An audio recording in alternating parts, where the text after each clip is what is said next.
साधु साधु साधु धम्म पीति सुखम सेति विपस्सनेन चेतसा अर्यप्पवेदितो धम्मो सदा रमते पंडितो। धर्म प्रेमी सज्जनों एवं बच्चों, बड़े अंतराल के बाद पुनः अवसर आज मिला है। पिछले प्रस्तुति में सिद्धार्थ के अभिनिष्क्रमण के पूर्व जो उनके अंदर वैराग्य और सांसारिक भोगों के प्रति उदासीनता पैदा करने के जो कारण हैं, जो निमित्त हैं, उन निमित्तों के विवरण के साथ साथ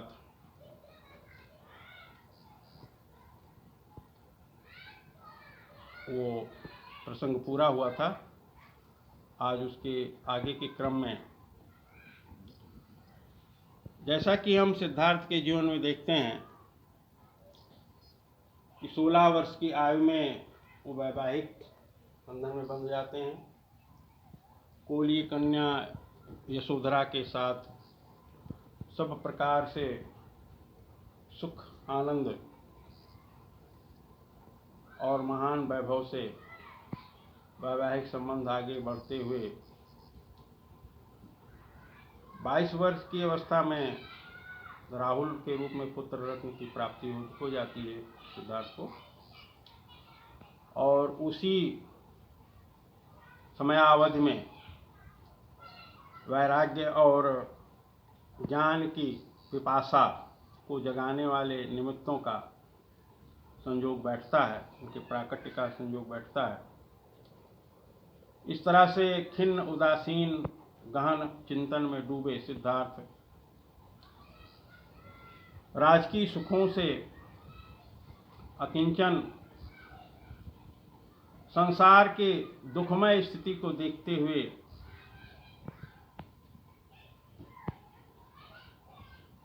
उसके समाधान का रास्ता क्या है, मनुष्यों से लेकर के सभी प्राणियों के दुखों से मुक्ति का उपाय क्या हो सकता है,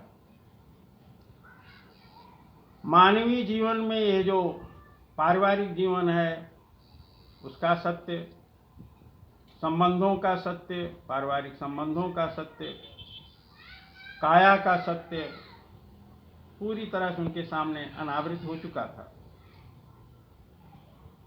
और इस सत्य के आलोक में जो उनके अंदर सुख भोगों के प्रति उदासीनता थी, उसके पीछे भी तथ्य यह पूरी तरह से उनकी चेतना में आवृत हो चुका था कि हर सांसारिक सुख के पीछे दुसह दुख है, बंधन है। भव संसरण में बहने के लिए जो कारण हैं, जो प्रत्यय हैं, इन भोगों से ही निकलते हैं, भोगों में ही सन्निहित हैं। जो दुखों का मूल है, जो तृष्णा का चेतना में बींधता हुआ सूल है, उन सूलों का उत्पाद इन सुख भोगों में ही है। अस्तु इस तरह से राहुल के जन्म के 7वें दिन सिद्धार्थ अपने सारथी मित्र छन्ना को विश्वास में लेकर के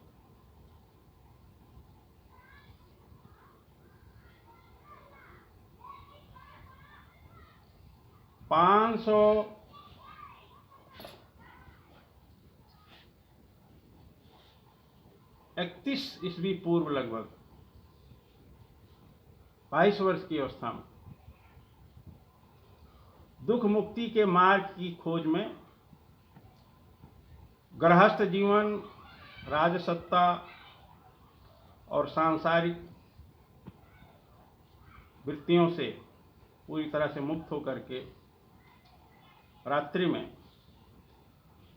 यशोधरा और राहुल के मुख को एक बार देखकर उनके प्रति आर्त क्षमा भाव से अभिनिष्क्रमण कर जाते हैं। कपिलवस्तु राज्य की सीमा को पार करके भिनसार की बेला में एक नदी के किनारे सिद्धार्थ अपने सारथी मित्र छन्ना को अपने सारे राजकीय चिन्ह और आभूषण देकर और उसको समझा बुझाकर अपने महान लक्ष्य दुख मुक्ति के मार्ग की खोज का जो महान लक्ष्य है उससे अवगत कराकर उसको वापस कर देते हैं।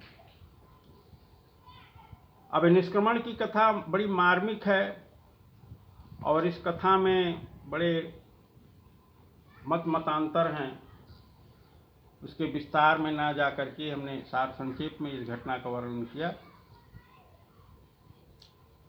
कथा तो ये है कि सिद्धार्थ के वियोग को वो जो घोड़ा है, जो अश्व है कंथक, वो सहन न कर सका और सिद्धार्थ के वियोग में वहीं पर उसने भी अपने शरीर त्याग दिए। रोकता पीटता हुआ छन्ना मजबूर होकर के राजमहल की तरफ गया और इधर सिद्धार्थ नदी पार करके अपने जीवन के इस आध्यात्मिक यात्रा के प्रथम चरण में दुख मुक्ति के मार्ग की खोज का मन में अधिष्ठान करते हैं। उस महान संकल्प और सम्यक संबुद्ध होने के भवितव्य को लेकर के देव शक्तियाँ प्रसन्न होती हैं, निसर्ग आनंदित होता है और चमत्कारिक रूप से सिद्धार्थ के शरीर पर कासाय वस्त्र आवृत होता है, भिक्षा पात्र का वहाँ आविर्भाव होता है और छन्ना को राजकीय चिन्ह और वस्त्र आभूषण इत्यादि सौंपते समय राजकीय तलवार से जो सिद्धार्थ ने अपने केस काटे थे, शेष केस पूरे उनके जीवन काल के लिए उनके सिर पर सिमट के रह जाता है। महान पुरुषों के लक्षणों से युक्त सिद्धार्थ उस कासाय वस्त्र में भी कांतिमय आभा के साथ उस समय में सिद्ध प्रसिद्ध प्रथम ऋषि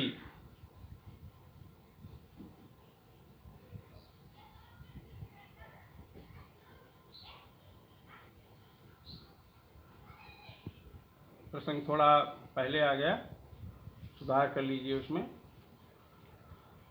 इस तरह से मगध की ओर आगे बढ़ते हैं और मगध में राजा बिंबिसार से उनकी बड़ी मार्मिक भेंट होती है।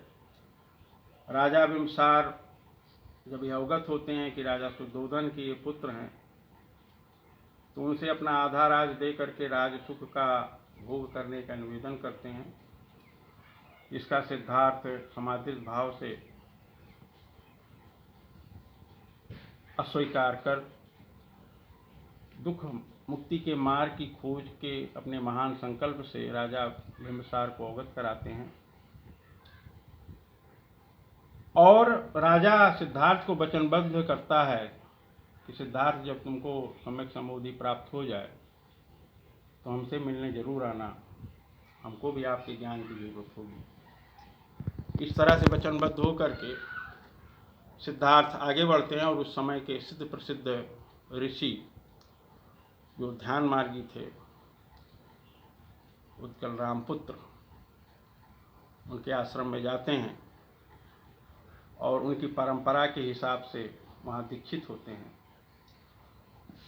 ईश्वर के चरणों में बैठ करके निवेदन करते हैं कि हमें दुख मुक्ति का मार्ग, मुक्ति का मार्ग बताइए। ऋषि उद्गल रामपुत्र 7 स्तर की ध्यान समापत्तियों के पारंगत थे। रूप ब्रह्मलोक तक समाधि में स्थित होकर के रूप ब्रह्मलोक तक में उनकी भावमयी प्रज्ञा तृप्त होती थी, जिसका विधि और विधान सिद्धार्थ को बताकर अभ्यास में सन्निहित किया। सिद्धार्थ सप्ताहांतर ही उन 7 ध्यान समापत्तियों को सिद्ध कर उद्गल रामपुत्र के चरणों में उपस्थित होते हैं। गुरुवर, आपने जो जितना बताया, जितना सिखाया, उनमें सिद्ध हो गया, लेकिन हमारा समाधान नहीं हुआ। उद्गल रामपुत्र ने कहा, सिद्धार्थ, तुम बड़े योग्य शिष्य हो, बहुत ही समर्थ हो, मैं वृद्ध हो चला हूँ, इस आश्रम का उत्तरदायित्व तो आप संभालो, और जितना मैं जानता था उतना आपको बता दिया, अब इसके आगे कुछ नहीं है, आगे परेशान मत हो। सिद्धार्थ ने कहा, गुरुवर, 7वीं ध्यान समापत्ति में उच्च जो अवस्था प्राप्त होती है, ब्राह्मी स्थिति, वहाँ भी हमें देख रहे हैं कि परमाणुवीय उदय व्यय का ही एक क्षेत्र है, अर्थात मृत्यु का ही क्षेत्र है, जबकि परमाणुवीय उदय व्यय यानी 5 महाभौतिक जो स्थूल 4 महाभूत हैं, उनके उदय व्यय के क्षेत्र में भला विमुक्ति कैसे संभव है। अस्तु, इस 7 ध्यान समापत्ति की सिद्धि के बाद भी हमें हमारे प्रश्नों का उत्तर नहीं मिल सका है।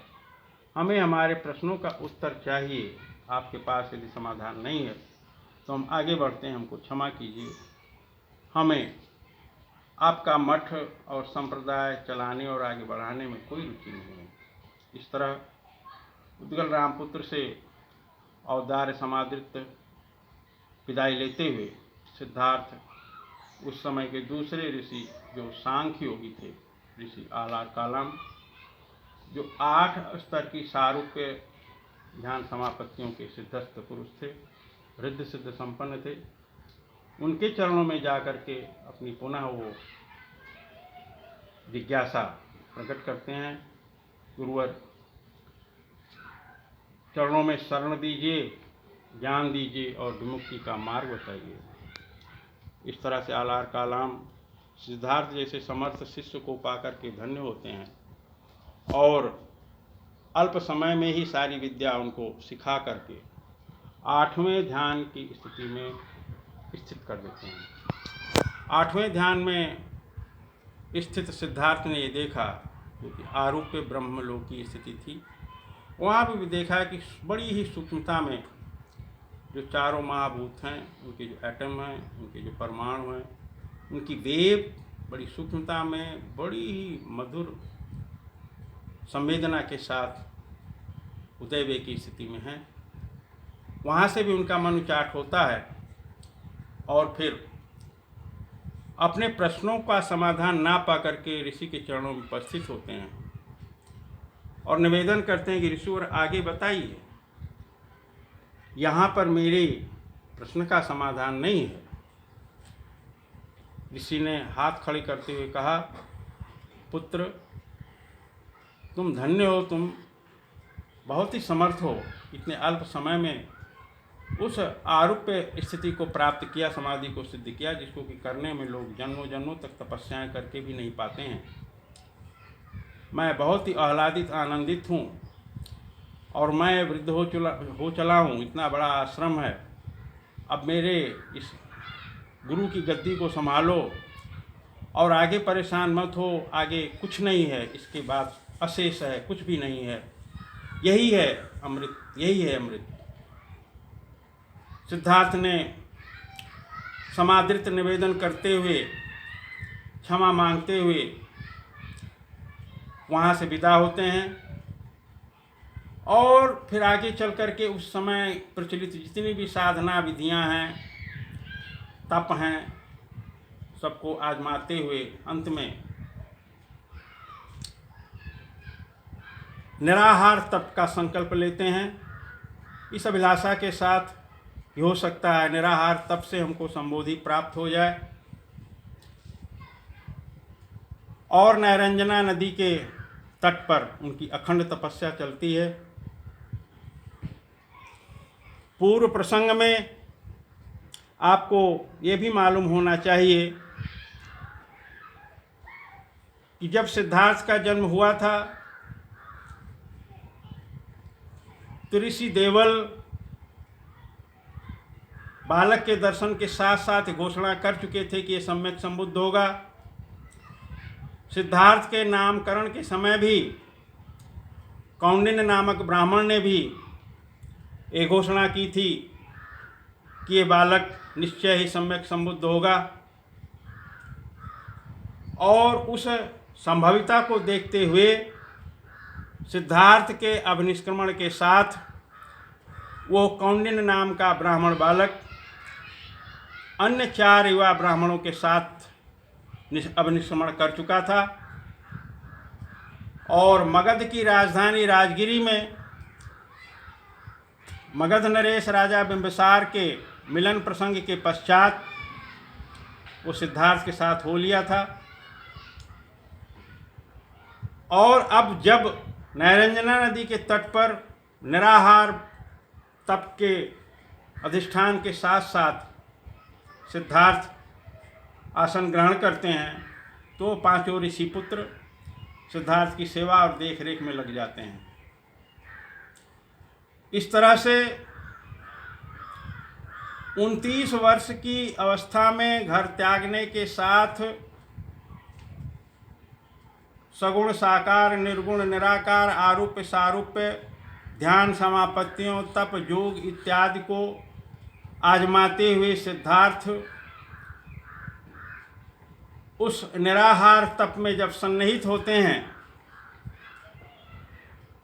तो इस समयावधि में करीब 5 साल बीत जाता है। और निराहार तप की पराकाष्ठा ये होती है कि उनका शरीर सूख कर कांटा हो जाता है, क्योंकि वो सहने सहने अन्न तो क्या जल भी ग्रहण करना बंद कर देते हैं।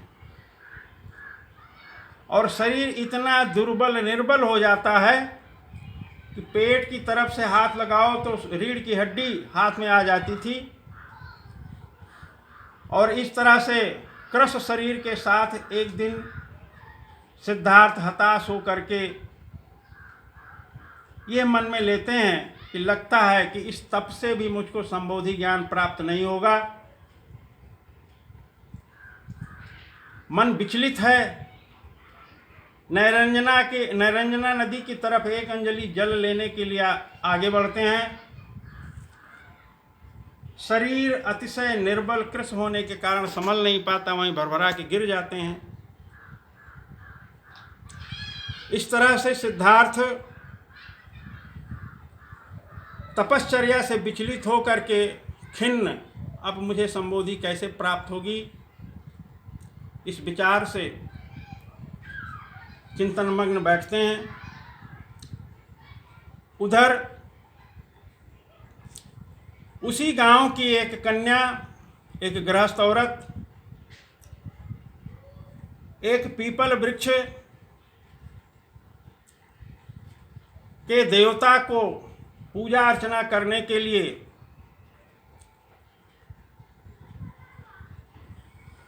पूजन सामग्री आहार सामग्री लेकर आती है।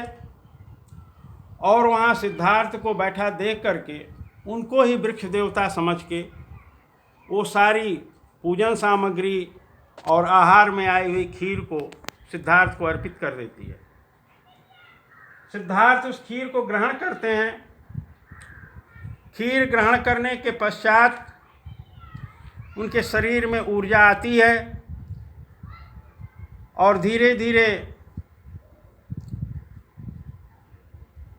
शरीर जैसे जैसे आहार लेने के साथ साथ ऊर्जावान होता है, पूर्व साधनाओं पर उनके परिणामों पर विचार करते हुए सिद्धार्थ आगे की साधना विधि को अपने चिंतन से,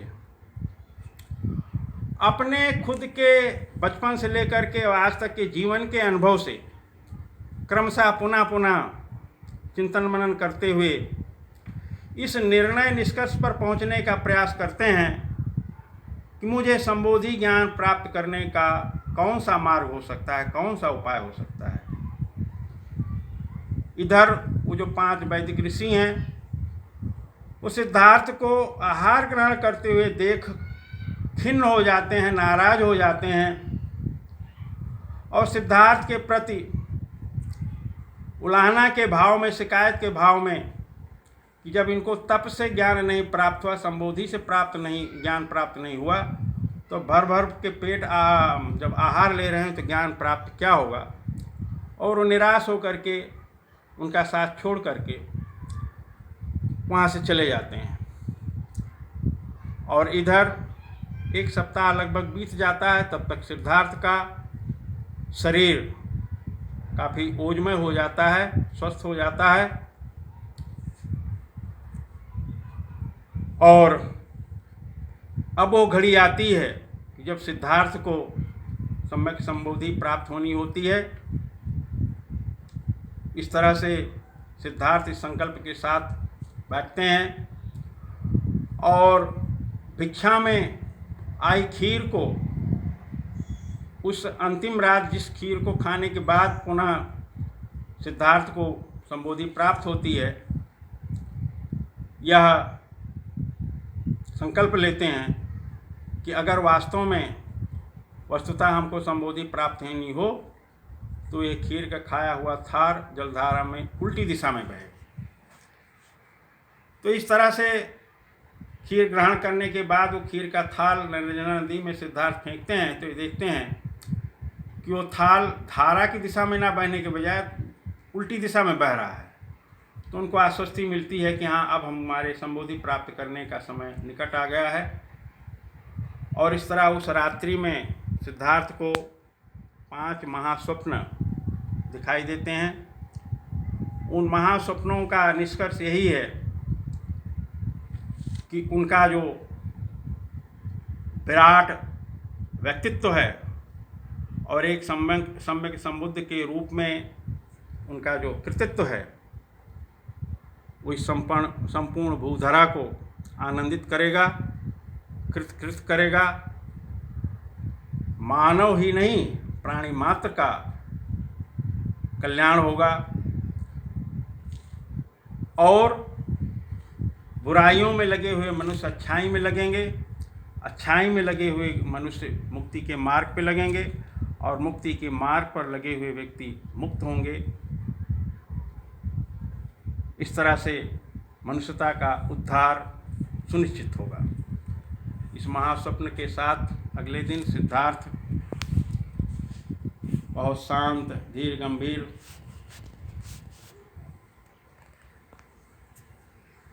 सम्यक संबोधि प्राप्त होने तक के अधिष्ठान के संकल्प के साथ आसन ग्रहण करते हैं। उनके इस संकल्प के साथ देवलोक में दुंदुभी बजती है, शंखनाद होता है और चमत्कारिक रूप से वहाँ दैवी शक्तियाँ आवृत होती हैं और सिद्धार्थ एक पीपल के पेड़ के नीचे, जो बहुत ही घना है, पुराना है, छायादार है, इसके नीचे वो 1 सप्ताह से लगभग उठ बैठ रहे थे, जहाँ सुजाता का आना जाना था, जो उनको नित्य प्रति भोजन प्रदान करती थी। इस तरह से एक घसियारे ने एक मुट्ठा कुश दिया और वो कुश उस पीपल वृक्ष के नीचे डालने के साथ साथ सुखद धर्मासन बन गया और संध्या होते होते सिद्धार्थ महान अधिष्ठान के साथ सम्यक संबोधि के लिए आसन ग्रहण करते हैं और अखंड साधना उनकी प्रारंभ होती है। साधना के प्रथम चरण में उन्होंने अपने बचपन को याद किया, जब कपिलवस्तु में उत्सव था, जिस उत्सव में राजा रानी हल जोतते हैं, और उस समय सिद्धार्थ को एक जामुन के पेड़ के नीचे सहचरियों ने बैठा के उत्सव का आनंद लेना शुरू कर दिया था। बालक सिद्धार्थ बाल भाव से आंख मूंद करके बैठा और उसका मन एकाग्र हो गया था। इसका हेतु और प्रत्यय यही है, सिद्धार्थ बोधिसत्व यात्रा में वैदिक परंपरा तपश्चर्या के अनुसार कई कई जन्मों में अखंड साधनाएं तपस्याएं कर चुके थे। उनकी समाधि पुष्ट हो चुकी थी, रिद्धि सिद्धि से संपन्न थे, जातक कथाओं से हमें ज्ञात होता है। और सारा पुण्य बल बालक के साथ इस जन्म में उनके साथ था। और वो सिद्धार्थ बालक जब आंख मूंद करके बैठा बाल सुलभ मन से, तो उसका मन एकाग्र हो गया। कैसे एकाग्र हो गया? आती जाती सांसों, जो नैसर्गिक सांस है, जो अंतस घट से बाह्य घट से अंतस घट सतत निरंतर ये सांसों का जो आना जाना है, इनके सहारे उनका मन एकाग्र हुआ था। एक आजमाने की दृष्टि से सिद्धार्थ ने वहीं से फिर शुरू किया और अपनी सांसों पर, आती जाती सांसों पर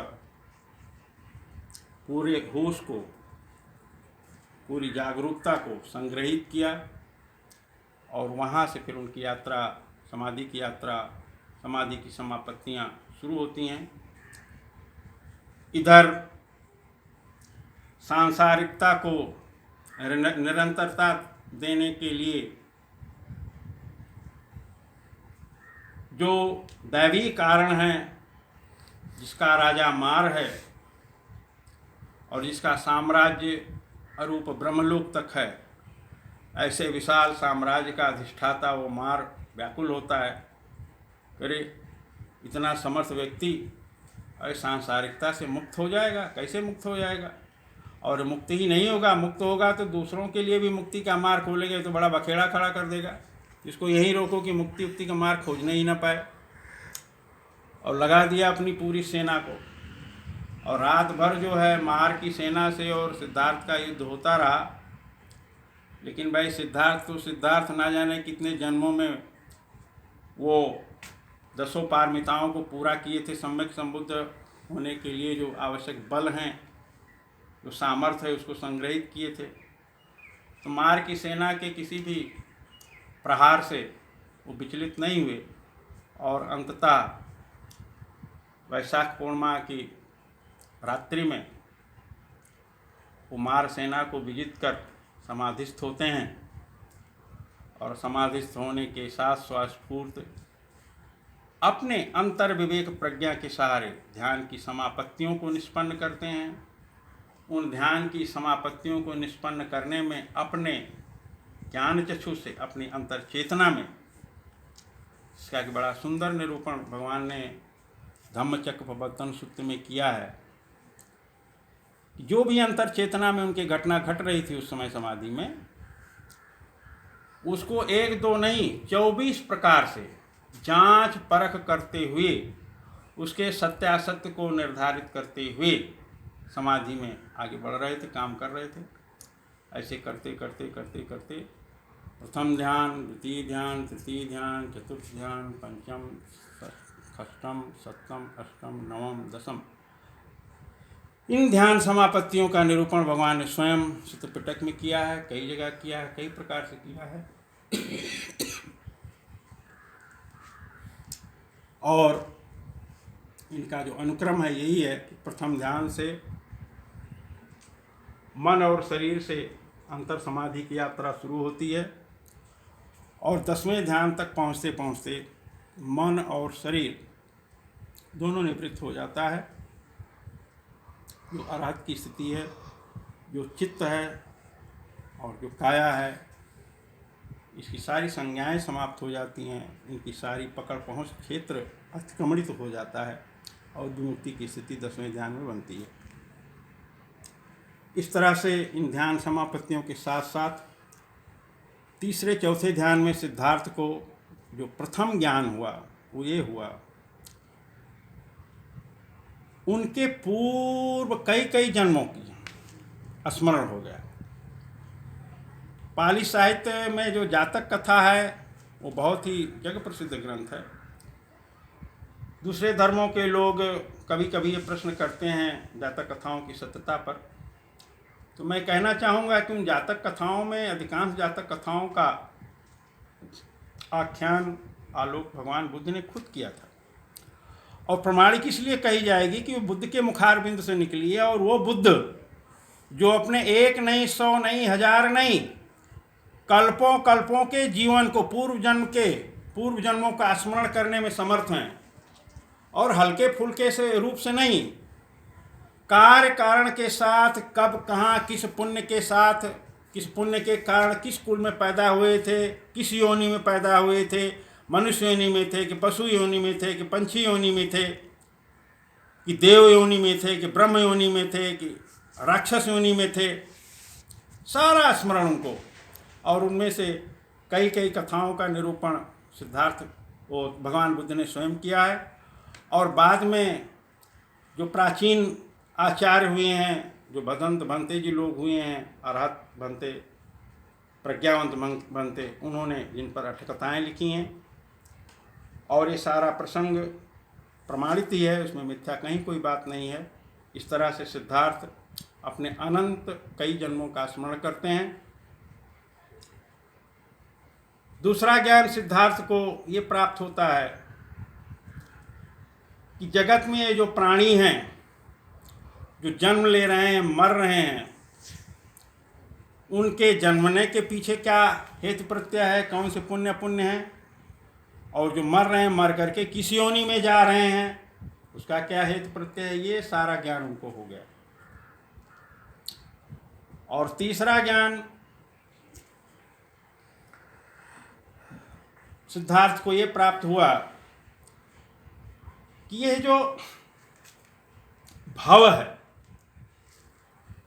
भव में प्राणियों का जो प्रवाह है, यानी जन्म मृत्यु का जो चक्र है, इस चक्र में एक श्रृंखला है, कड़ी है। उस कड़ी में ये स्पष्ट उनको विदित होता है